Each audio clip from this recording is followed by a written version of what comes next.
Good evening, everybody, and welcome to our final Zoom series for 2024. It is a pleasure to have you all here tonight with us live on Zoom, watching live on Facebook, or watching the recording on YouTube and listening on J-Air. Tonight we look at the myth of settler violence with Professor Eugene Kontorovich. One of the ugly blood libels perpetrated against the Jewish state involves an attempt to portray the Jews of Judea and Samaria as violent and that Israeli authorities won't deal with any of the violence caused by Jews. Far-left organizations greatly exaggerate rare incidents. Sadly, even some local Jewish organizations have brought this anti-Israel lie, and AJ is alone among Australian Jewish organizations in challenging Labor's sanctions. Professor Kontorovich is an Israeli legal scholar specializing in constitutional and international law. He is taking legal action against the Biden administration over their discriminatory actions. Thank you very much for joining us, Professor. Please welcome in the chat and say hello to the professor. If you have any questions, please use the raise hand button and we'll come back to you in the Q&A. Thank you very much, Professor Kontorovich. Thank you so much for having me. I have been a big admirer of the work you guys do, and we're playing a crucial role in the Australian Jewish community. And I'm not a big fan of Zooms. One does so many Zooms these days, but this is truly a worthwhile Zoom to have because I've never been to Australia, and would be hard to get to. But you guys are in the middle of the issue that we're about to speak about, as the Australian government is amongst those countries who have joined with the Biden administration to impose sanctions on Israelis in the wake of the October 7th war. So let's start from the beginning. For the past several years, the Biden administration has been slowly beating the drum about a phenomenon that they call settler violence or extremist settler violence. Eugene, can I just interrupt? Yes. Your camera has gone off. I'm so sorry. Are you able to restore it? Yes, I'm sure. Hold on. I'm using a kind of plug-in camera, so let me just make sure it's plugged in correctly. I'm sorry. That's all right. Hold on. If this doesn't work, well, I have another solution. Oh, wait. Oh, hold on. Yeah. There we go. Is that better? That's much better. I'm sorry. I adjusted it unduly. Hold on. Let me readjust. Okay. That's so good. The phenomenon of extremist settler violence as a growing menace. And it sounds bad, right? Violence is bad, extremist is bad, and for most people, settler is bad. So extremist settler violence is like triple bad. And this phenomenon was raised as something that shows that Israel is not serious with dealing with crime against Arabs. This has been going on for the past couple of years and has been, as is typical, fueled by anti-Israel NGOs. Every year, anti-Israel NGOs collect reports, we'll talk about how this works, from Palestinians about so-called settler violence.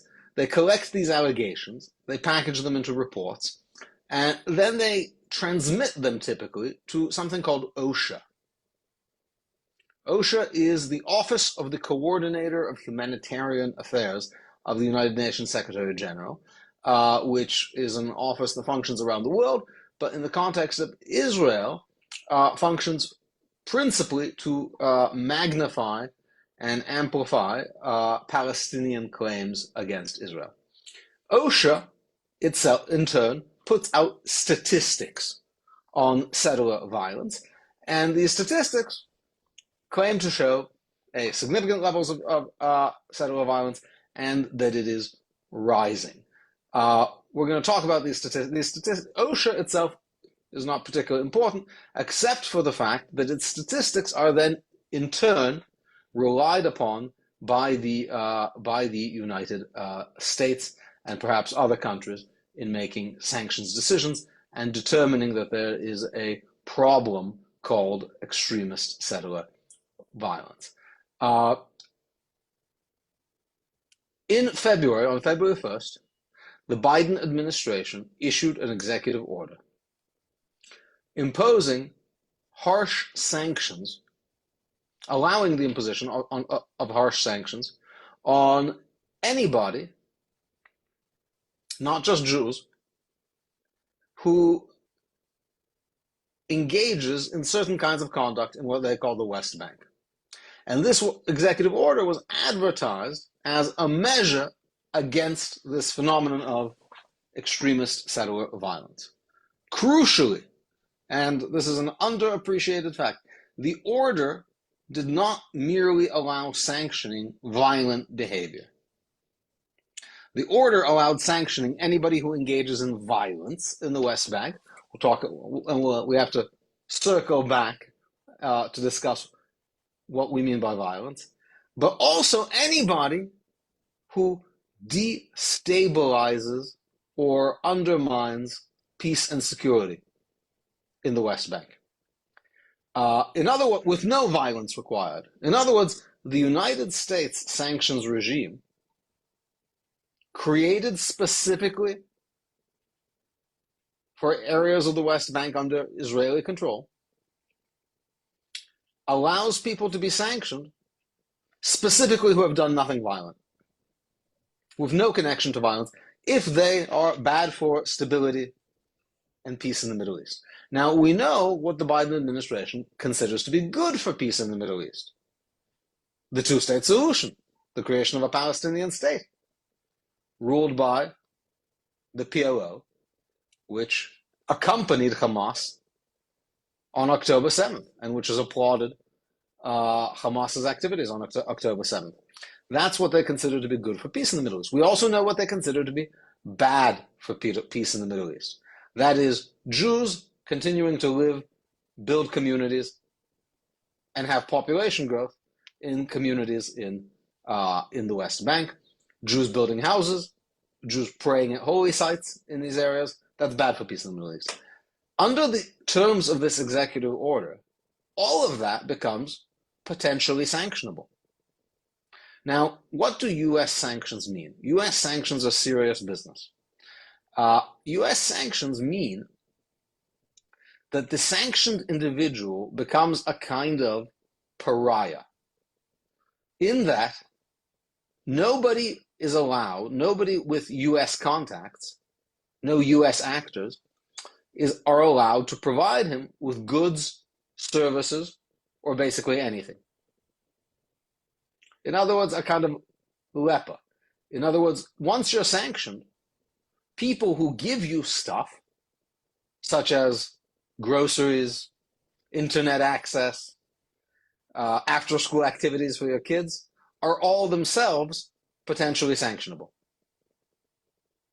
Now, what this means in practice is, because all banks around, in the Western world at least, have deep relationships with the financial industry and banks in New York, it is very hard for a bank in Israel, for example, to separate itself from the New York financial system, from the US financial system, to not have money also that circulates in the United States. So the practical effect is, when one of these individuals is sanctioned, their bank account is frozen, their credit cards are frozen, and then try living your life without a bank account or credit cards. Right? They can't pay for their children's after-school activities. They can't pay for much of normal life. Indeed, even for the even to get groceries, a license needs to be issued by the United States Treasury Department, authorizing them to withdraw small amounts of money for the purposes of getting groceries. Their life is turned upside down. Now, the reason, I'm not deeply familiar with the Australian sanctions mechanism, but I assume it works somewhat similarly, but with perhaps less bite due to Australia's less central role in the global financial system. But it also includes travel bans. Any assets in the United States are frozen. But even for those with no assets in the United States, which is the people we're going to be talking about, it effectively turns their life upside down, and it makes them untouchable. Also, it's a fundamental issue for American philanthropists who might want to contribute to causes in the West Bank. Since one can be sanctioned simply for doing something that the administration regards as bad for stability in the West Bank, donations to peaceful, non-violent charities that say are opposed to the two-state solution or opposed to other administration policies, foreign policy, could itself be grounds for being sanctioned. And indeed, sanctions have already been applied by the United States to NGOs based on their, by the United States and other countries, to NGOs based on their policy views. And we can provide some examples of that. So there's a reason that these sanctions are such strong medicine. They're typically used against terrorists, narco states, global drug traffickers, arms traffickers, and those involved in nuclear proliferation, and dictators. I'll just give you an example. I was just looking, for example, at Australia's sanction regimes and what kind of things get sanctioned in by Australia. Examples include Zimbabwe, Yemen, Russia's invasion of Ukraine, the Taliban, Syria, Somalia, Russia, Libya, Lebanon, Iran, Iraq, Guinea-Bissau, North Korea, and same with the United States. Right? Sanctions are used to target leaders of these kind of regimes, and that is why they're so harsh. Now, for leaders of these regimes, often, the sanctions actually don't hurt so much, because if you're big enough to get sanctioned, you're often big enough to have resources to evade the sanctions. Not so for the people in Judea and Samaria, who we are about to talk about. Okay, but what's the story? Is there an epidemic of settler violence in the West Bank? It depends what you call it. Maybe it depends on how you define epidemic, and it depends how you define violence. If one might say that there is an epidemic of Australian violence in New South Wales, then maybe there's an epidemic of settler violence. But we'll see what we mean by this.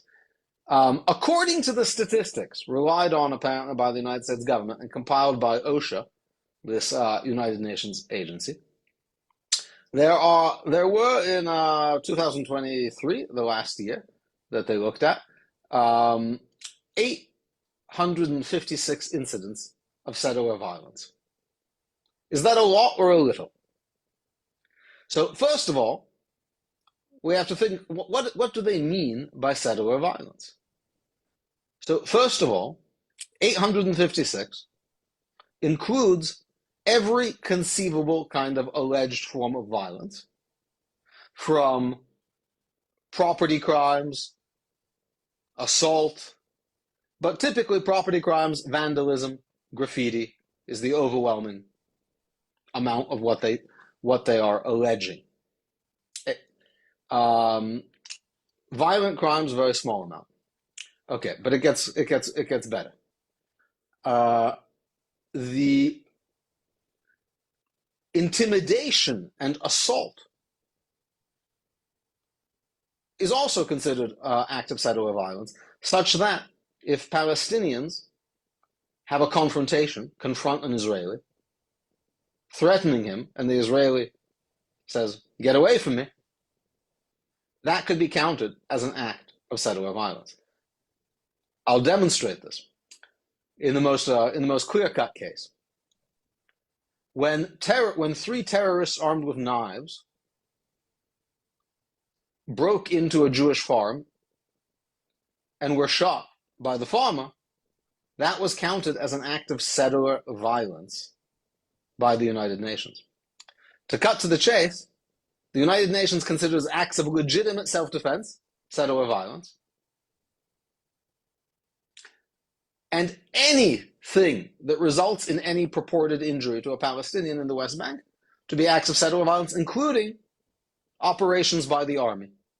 So within that 856 also are some number of Palestinian terrorists killed by IDF operations. Okay, so what are we left with? Really, not a lot. How many Palestinians, let's say, to take the most easy to document case, and all of this information comes from one source, the Palestinians themselves. According to the Israeli police, which actually investigates these cases, and Palestinians make tons of complaints to the Israeli police, and they get investigated. According to the Israeli police, in a briefing to the Knesset, all crimes, all acts of violence by Jews in Judea and Samaria against Palestinians have dropped by 50% in the past year, probably due to a significantly greater army presence, people being generally not home because they're serving in the army.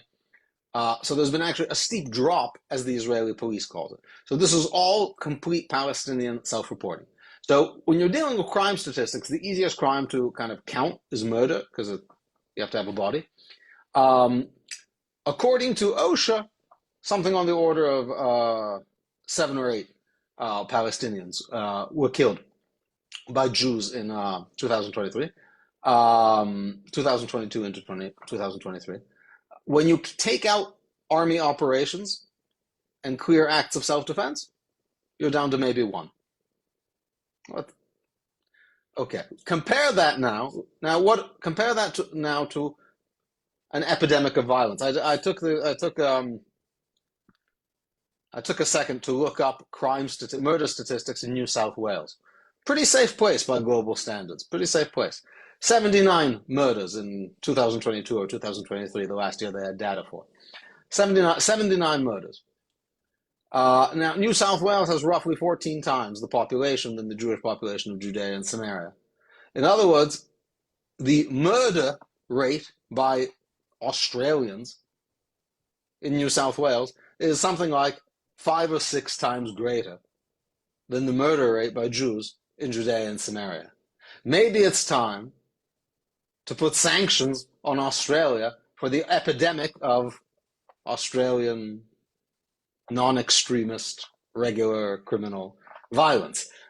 In other words, this shows the fact that international sanctions are being used for what is, in fact, by any kind of other global standards, at most, a relatively small law enforcement property, is in fact extraordinary and demonstrates the politicization of it. But the worst part is that the information for the sanctions is coming from anti-Israel NGOs, and the people who are being sanctioned without any opportunity to defend themselves or rebut the charges. In several cases that we looked into, it seemed clear. It seems quite weak, the allegations. Is there a way so that when people come into the waiting room, I don't get little pop-ups on my screen? By the way, I don't know you need to turn off your chat or close the chat window. I think close the chat window. Okay. In any case, I will take questions. By the way, after all this. So just wait with the questions. Okay. I'll take some. So let's take some examples of who have been sanctioned so far by the United States. There was an organization in Israel called Tzav Tesha, which literally means Order 9. This is an organization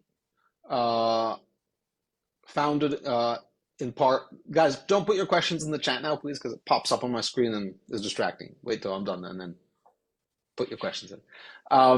The Tzav 9 was founded after the start of the war by families of soldiers serving in Gaza, families of hostages held in Gaza, for one simple purpose: to prevent aid from going to Hamas. After October 7th, many Israelis took the not surprising view that supplies should not be going to Hamas. Now, in fact, supplies do go through Israel to Hamas in significant quantities in the form of international humanitarian aid to Gaza. A very large proportion of it, if not almost all, is seized by Hamas. So it is not disputed. The United States agrees, the UN agrees. There's no doubt that Hamas seizes aid going into Gaza. The only question is it all of it, or a lot of it, or most of it? So as a result, a protest movement emerged to prevent Israel from supplying the very people who are holding its citizens hostage. And what these protests did is basically demonstrate against this aid. And when they would demonstrate, they would do so often in the middle of roads that are in the area of Gaza. Like if you're familiar with the Keren Shalom crossing, that is to say, in the area of Israel next to Gaza, where the trucks go through to bring the supplies to Gaza. So they would do protests there, and they would block traffic. Now, if blocking traffic in a protest is an international crime, you got to arrest half the country, because it's the way protests are done here. It's what the judicial reform protesters did. It's what the Haredi anti-draft protesters do. It's what's done. And indeed, the Israeli Attorney General has said there may be some constitutional right to block traffic as part of a otherwise legitimate protest. So this organization for blocking traffic to protest and prevent aid being delivered to a terrorist group has itself been sanctioned by the United States for attempting to prevent material support of terror. The mother of 8, young lady in her 30s, mother of 8, her husband's in the army on reserve service, who lives in Nitivot, an area constantly under a rocket attack. She herself has been personally sanctioned for leading this protest movement. Now, in the most recent round of sanctions, the United States sanctioned Amana.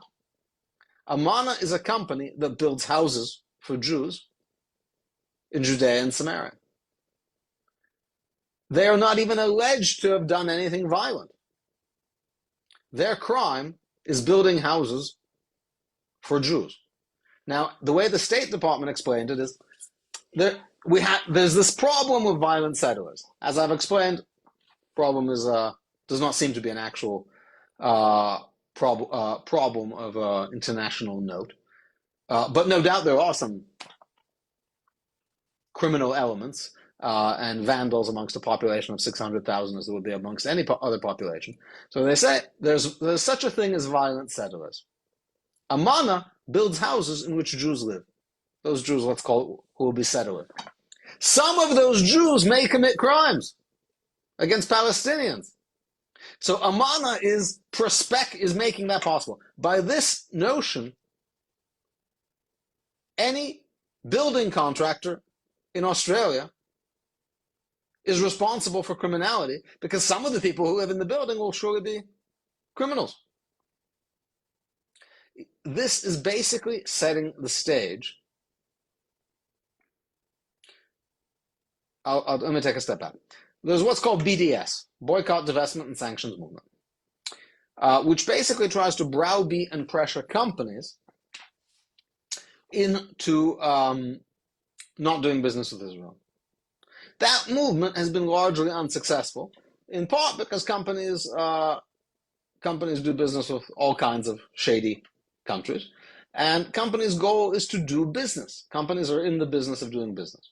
So BDS movement, at least in the United States, has been largely a failure. So now the same groups who pushed for BDS have decided to skip the B and the D, boycott and divestment, and move straight to the S, sanctions. Because the power of a government is extremely mighty and hard to avoid. And you only need to convince them once. Unlike companies, you have to go one by one. And the goal is essentially to impose sanctions on Israel. Sanctions that make it impossible for Jews to live in Judea and Samaria and force a complete Israeli withdrawal from Judea and Samaria outside of any diplomatic process. It's really quite shocking. The groups involve groups like Dawn MENA, Middle East and North Africa, a group with links to the Muslim Brotherhood, and run by Sarah Leah Winston, the former Middle East director of Human Rights Watch. She is not a big fan of the Jewish state. And you can draw a timeline. Dawn MENA, Sarah Leah Winston, sends a report to the State Department, sanction these guys. 4 days later, they're sanctioned. None of the people have an opportunity to rebut the charges. We know that some of the people are being sanctioned for things they actually did while in army service. So this is also one step away from sanctioning the Israeli army. Now, because Israel is a small country, once you sanction one person, let's say once you sanction one major organization, you can basically sanction anyone else for having ties to them because there are so few degrees of separation. I'll tell you about another organization that got sanctioned. There's an organization called Hashomer Yosh. Now, there's many small farms in Judea and Samaria, and like farms in the rest of Israel, they face a significant problem with crime and theft. Their sheep are being stolen all the time, and also they're vulnerable to terrorist activities because they're small and isolated. What does Hashomer Yosh do? They send volunteers to basically help do guard duty at these farms. That is to say, often the farm is just a couple, a young couple, some kids. So that when they go to sleep, someone else is going to stay and watch the sheep. They're often unarmed, or they're not specifically armed for this. They're just there to sound the alarm. Now, this group was sanctioned. What was the sanction for? Again, not for any act of violence, but because amongst the farms there, thousands of volunteers guarded, were 2 farms that were themselves sanctioned. So now you can be sanctioned for trying to provide security to Jews if those Jews have been sanctioned. Okay, now who has not been sanctioned? Anybody related to the Palestinian Authority or Palestinian terrorism. Not a single Palestinian individual has been sanctioned, though I will tell you dozens, 30-something, I think, 20-something, 30-something, don't quote me on it. People have been killed by Palestinian terrorists in Judea and Samaria in the same time period. Not a single person has been sanctioned against this, while the Palestinian government maintains an explicit policy of pay for slay, where they reward and incentivize terror with bounties and pensions to the terrorist and or his family. That apparently is not considered extremist violence. So now let's turn. So it's been applied in a completely unequal way. It's based on unreliable information. Now, it has metastasized. In order to sort of exert further pressure on the Israeli government, this summer, around July, the Biden administration prevailed on various countries to issue their own sanctions, to create really an international sanctions movement based on these fake information dealing with a fake problem. Canada has joined, UK, EU, Australia, and Japan. Now, Australia has been somewhat more restrained. They've only issued 1 round of sanctions.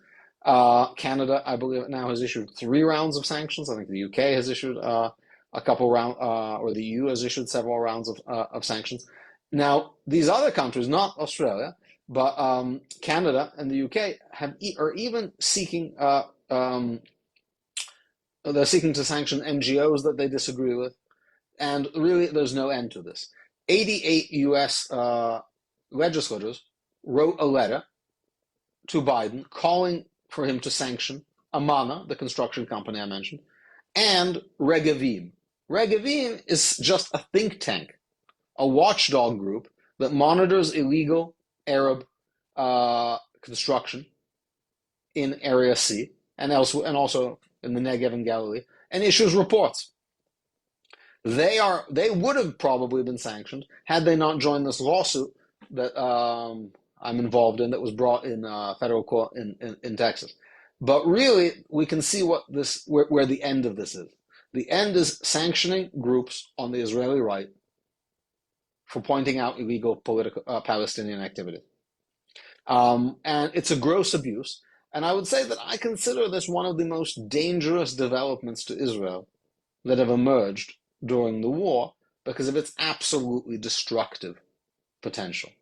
I would assume that under a future Democratic administration in the United States, they would start by sanctioning Amana and then move on to really even governmental targets, because there's been a lot of talk about sanctioning ministers in the Israeli government. So I think eliminating these sanctions is an absolute must, and also demonstrating the absurdity of a sanctions program dedicated to this, or targeting this issue. Okay, I see a lot of questions, so I think I should take them. Thank you, Eugene. I'll just do our 1 minute promo at this stage. And as we always do, at the end of the event, if you're not yet actively supporting AJA, please go to the website, jewishassociation.org.au. Make sure you've signed up to the email list. Please make a donation if you can, and make sure you're following us on social media. As Tennille said, this is the final event for the 24 calendar year.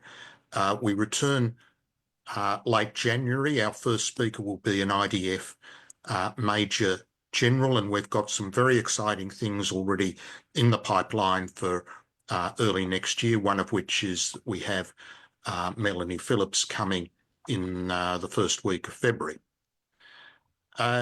So Tennille will manage questions, but there's an obvious one, Eugene, we can't let you escape from, and that is, of course, there's a new American administration coming in on January 20. What do you see happening there? Look, wait, hold on, is my camera off? Yeah, it's off again. Wait, hold on. Is it on now? Yes. You're back with us. Okay, so one would hope that the administration would remove these sanctions. Now, I can tell you in the United States, the way it works is sanctions like this are implemented under a statute under which they automatically expire after 1 year, if not renewed. It would be hard to see the administration renewing them on the underlying sanctions program on February 1st. But I think it's important not just to unsanction the sanctioned individuals, of course that's very important. It's important to create safeguards so that abuses of the sanctions system and fundamental abuses of due process and harnessing the administration of the state to basically target innocent citizens largely because they're Jewish barriers need to be created to prevent that in the future. Now, interestingly, I don't know exactly how the Australian sanctions mechanisms work, whether there's an automatic expiration. And an interesting scenario would be if the United States drops its sanctions program and Australia maintains the sanctions that they only put in to make Biden happy, clearly, because the several countries that adopted them at the same time, clearly the State Department made a big push for it, and even creates tension with the Trump administration by having these sanctions. I think that would be harmful for Australia's foreign policy. But certainly, in Australia, the notion that there's this sanctions program that is being used against this phantom problem of settler violence, and Palestinian officials are not being sanctioned for pay for slay, is should be a fundamental issue in politics. Thank you. I'll ask our CEO, Robert Gregory, to ask a question, please. Yeah, thanks for that, Eugene. I'll just say on the Australian front, AJ made a submission to a Senate inquiry into the sanctions, and we did raise some of those points that the Trump administration is now against it, that it's unprecedented. Australia has sanctioned the people of Australia sanctioned as shepherds in Judea, Samaria. There's no other sanctions, as you mentioned. They're usually against oligarchs, warlords, people like that. And now Australia has more sanctions against people in Israel than it does in Lebanon, where obviously Hezbollah is a massive terrorist organization. And we did get a tip-off that the Australian government was considering sanctions against Israeli ministers, Smotrich and Ben-Gvir. I don't know, this was before the Trump election, so I don't know whether that and the fact that now there's a lot of blowback in Australia because of anti-Semitism is spiraling because of some of the government's actions. So we are watching it, but I'm not sure whether it will go through.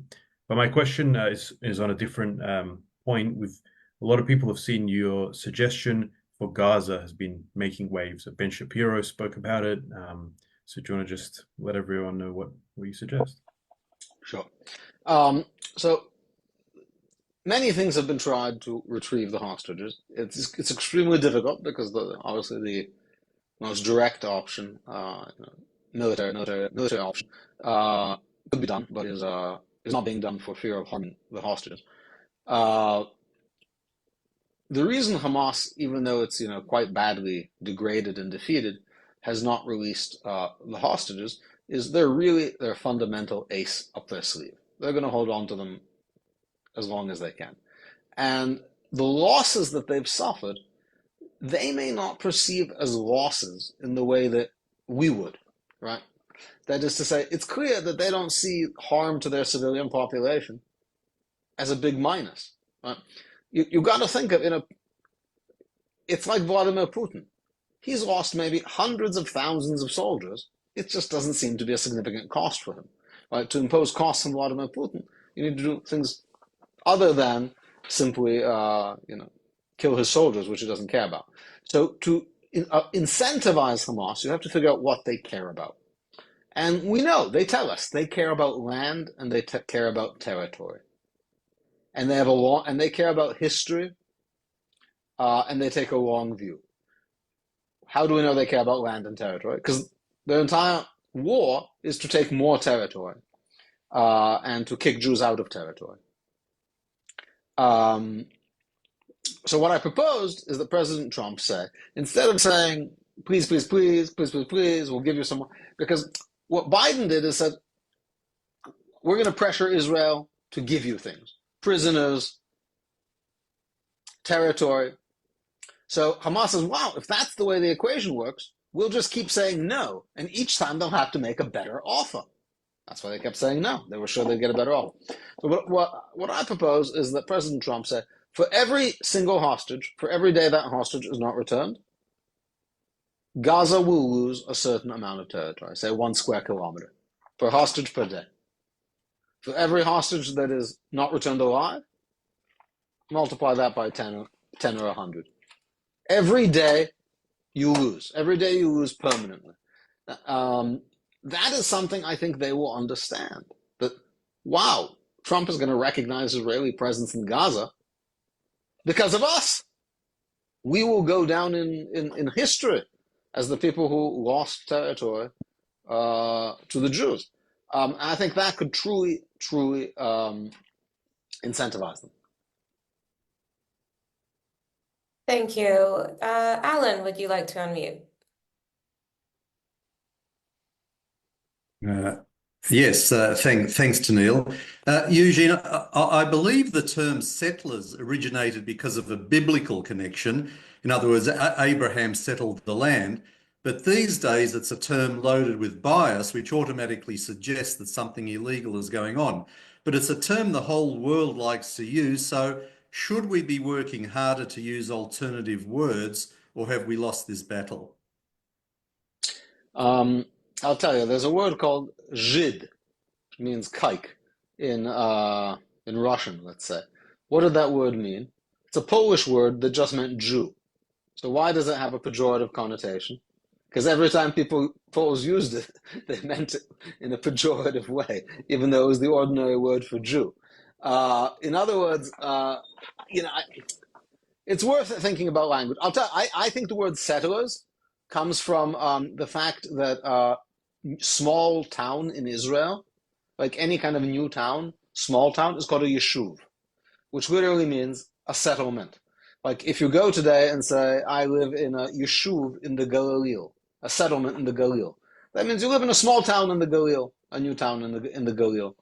And that term was applied, without distinction after 1967 to the new communities there.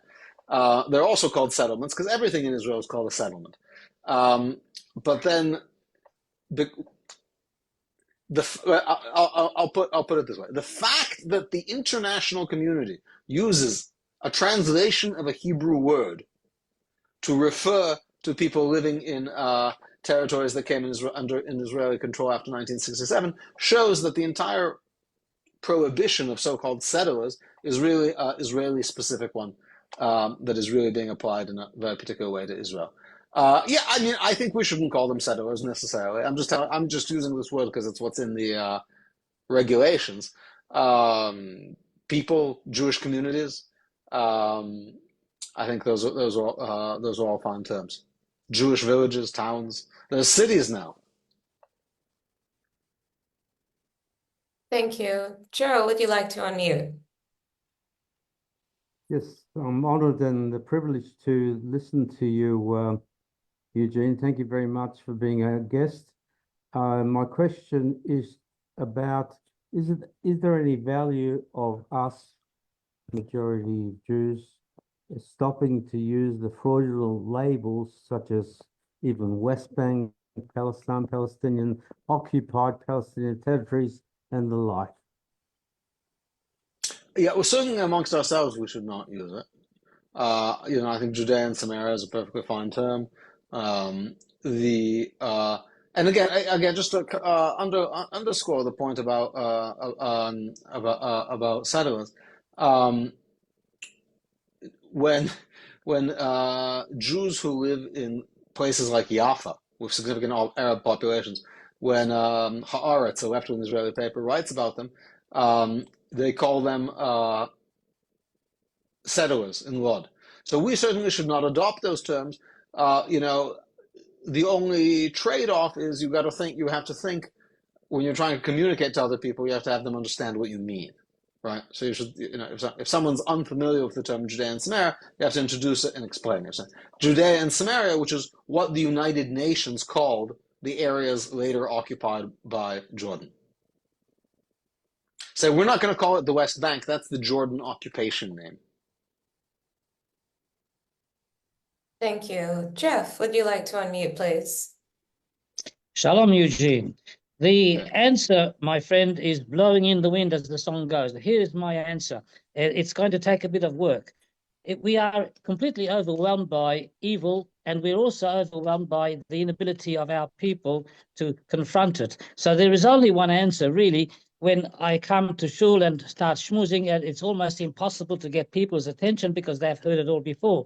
And the what else is new syndrome. So why don't you, me, everybody else who's capable, count me out, by the way, I'm technically not able, create a gigantic website in which all the leading questions and all the leading horror and of the claims of our enemies can be inverted by suggesting that even Google can be our friend, whereby you can ask Caroline Glick question, employ the name Caroline Glick, Melanie Phillips, Brad Bart, Ben Shapiro, JNS, and Gateshead, and all these people, and effectively force our enemies to respond to a question, why lie about West Bank, and put the names to them. And that effectively means there's an unlimited amount of material by their own hand being put out to decimate them. Now, I know that there's a limit to how long this could go on, and I must finish this question, and I will finish it now. But if you can read between the lines, you will see great potential here. Do you see it? I think that sounds like a good idea, yes. But let me say something else. I actually just took a look. Someone sent me this website about the Australian sanctions. Is my camera working? Did it freeze again? It's frozen again. Wait. Yeah, hold on. I think we'll get you a new camera. No, there we go. So I took a look. Australia currently has sanctioned, it looks like 9,555 people. That means that the people that have been sanctioned just this year, the Jews in Judea and Samaria, constitute 0.07% of the people sanctioned by Australia. Now, that sounds like a very small number, maybe, but to me, that sounds like a massive number. Right? Are the Jews of Judea and Samaria responsible for 0.07% of the murders, killings, and tortures in the world? It's absurd. Not even what a misallocation of government resources. Not even close to 0.07%. So that's 0.07%. It's pretty high. It's close to 0.1%. So that's quite shocking. If someone wants to look and actually tell me, do the Australian sanctions also have an automatic expiration date? That would actually be interesting to me, because one of the questions is whether the Trump administration is going to be taking this up with other governments. And this is something, I think maybe to keep in mind in the future. It's a little bit, one gets into a bit of a sticky wicket when one adopts a sanctions program to make Biden happy. And then 6 months later, Biden's not president anymore. What do? You do you say, oh, we made a mistake, or we're kind of stuck with it? And then, now, one of the reasons, by the way, the Biden administration pushed other countries to do this, I think, because they see this as kind of being their, this is the hibernation mode, that the other countries' sanctions are going to keep the idea alive in case they lose power. And that 4 years later, they'll do what to build on. That's why it's important, even if this sort of sanctioning stops being active, I doubt Australia will be sanctioning more people, to remove the sanctions that have already been in place. Yeah. Thank you. We've got a question here from Leon. Much of the international community breaches, ignores its own laws, customs, conventions, treaties, etc. when the breaches harm Israel. They do this with impunity because they can. What counter strategies can Israel adopt to neutralize the most harmful effect of sanctions? The most harmful effects of sanctions. What Israel can do is a little bit complicated. I think it's important for Israel to be getting this information out in public much more than it's doing. The problem Israel faced when these sanctions were rolled out is that they were one of many bad things the Biden administration was doing to Israel, including holding back weapons, various public condemnations. And so it was a matter of, Israel was under kind of a multi-pronged diplomatic assault from the Biden administration, which I think kept it from focusing on this issue as fully as it should. But really getting the real facts out to counter OSHA is something very important. Thank you. Dennis, would you like to unmute?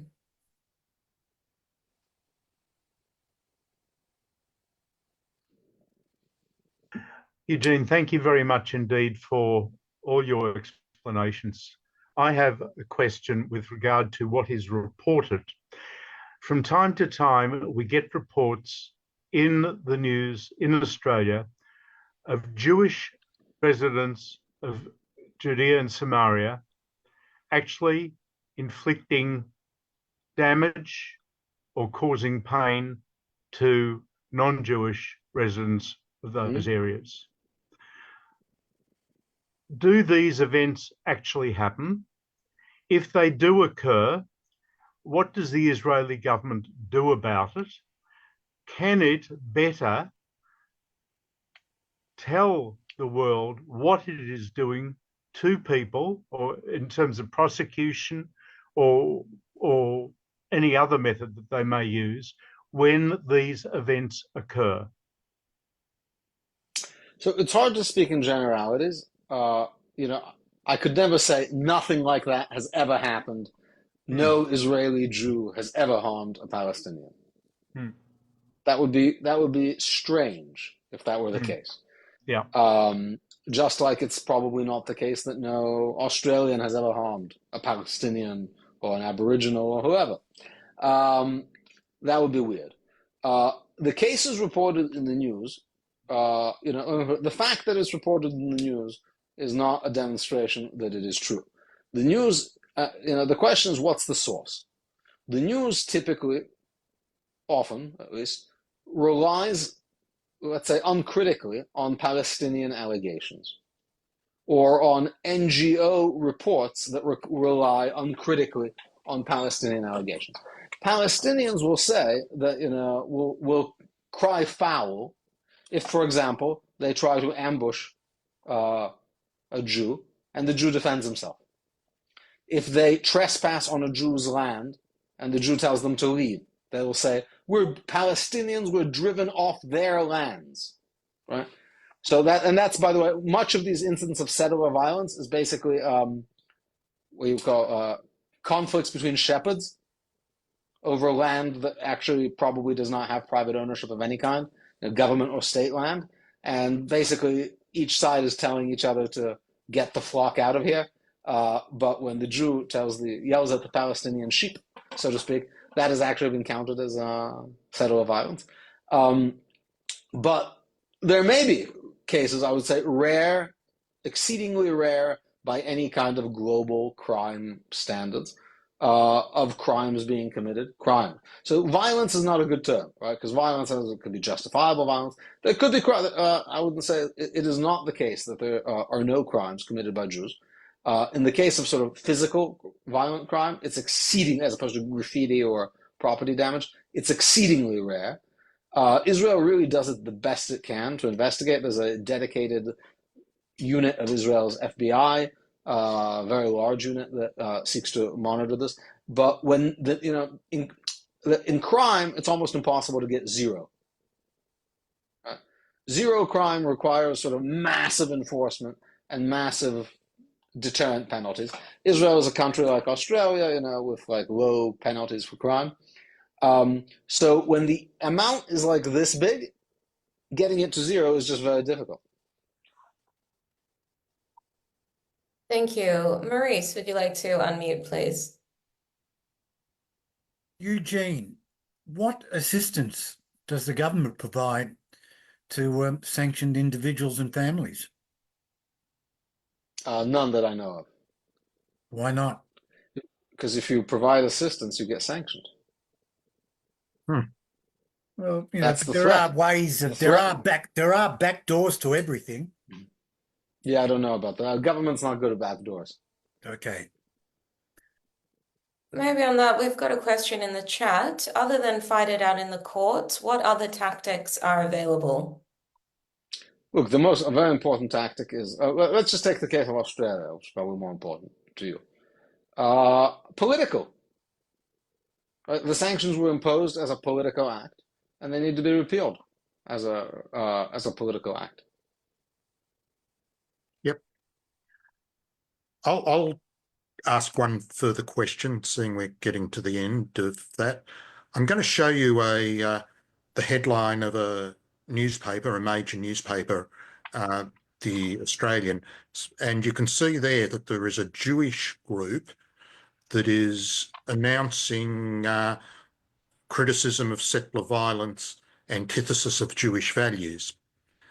What would you say about Jewish groups getting on the bandwagon from that particular perspective? We've definitely seen it in the United States. Groups like J Street were amongst those most supportive and of calling for such sanctions. It's sad because these sanctions are inherently discriminatory, and they are abetting discrimination against Jews.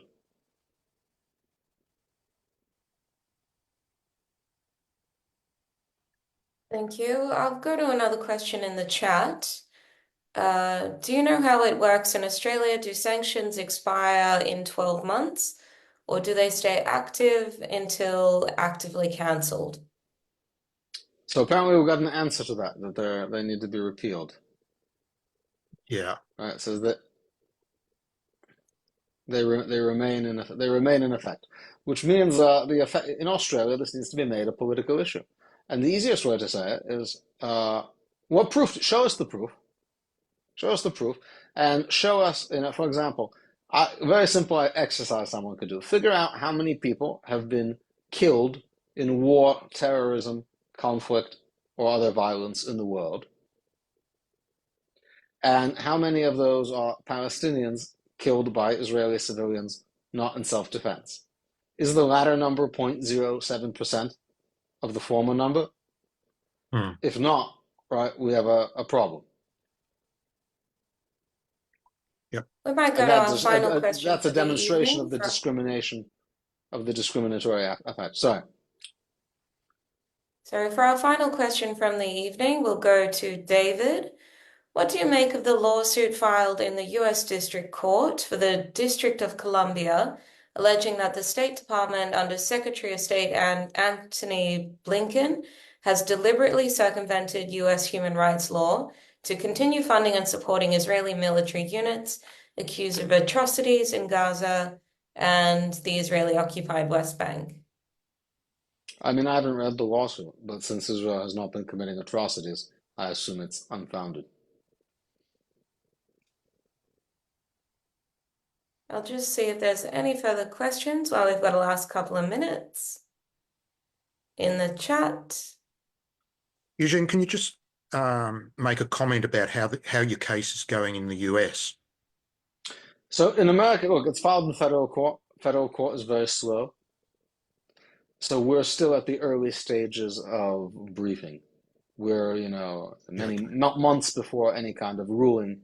The government's going slow. It's the holidays, etc. So it's early stages. We may be filing more lawsuits on behalf of other people who have in fact been sanctioned in the coming weeks. But it's a fundamental question to raise with the Australian government. Are you going to let the Biden administration leave you holding the bag of the sanctions program that's going to get repealed in America, but you're still implementing it? Thank you all for your attention. Really appreciate it. Follow me on Twitter, EV Kontorovich. It's a good way to get in touch with me also. I talk about these things there. Eugene, and that is exactly usually our final question to all our guests. How do we support you? How do we follow your journey? What is the plug? Okay, the plug is this. You can definitely follow me on Twitter at EV Kontorovich. I'm a scholar at the Kohelet Policy Forum, which is a Jerusalem think tank, which is what gives me the ability to pursue tasks like this. I can tell you in America, not a single Jewish organization stood up against these sanctions, not even to criticize them. And definitely this litigation is laborious and time-consuming and requires effort. You can find Kohelet Policy Forum online and certainly accepts support. Thank you so much. To everybody, thank you for joining us this evening. I'd like to wish everybody, as this is our final Zoom for 2024, a wonderful, happy Hanukkah to you and all your families. It's been an absolute pleasure having you this year, and we could not have finished with a more incredible guest. Eugene, we thank you so much for your time, for your insights, and for what you're doing, for the impact you're making in this world and the difference that you're making. We are proud to have you as one of our own, and we are very privileged to have you on tonight. Thank you, everybody. We wish you happy Hanukkah, and we look forward to welcoming you back in 2025 with an incredible program of speakers. So keep a lookout, follow us on our Facebook, Instagram, newsletter for further updates, and we will see you all in 2025. Thank you very much. Thank you.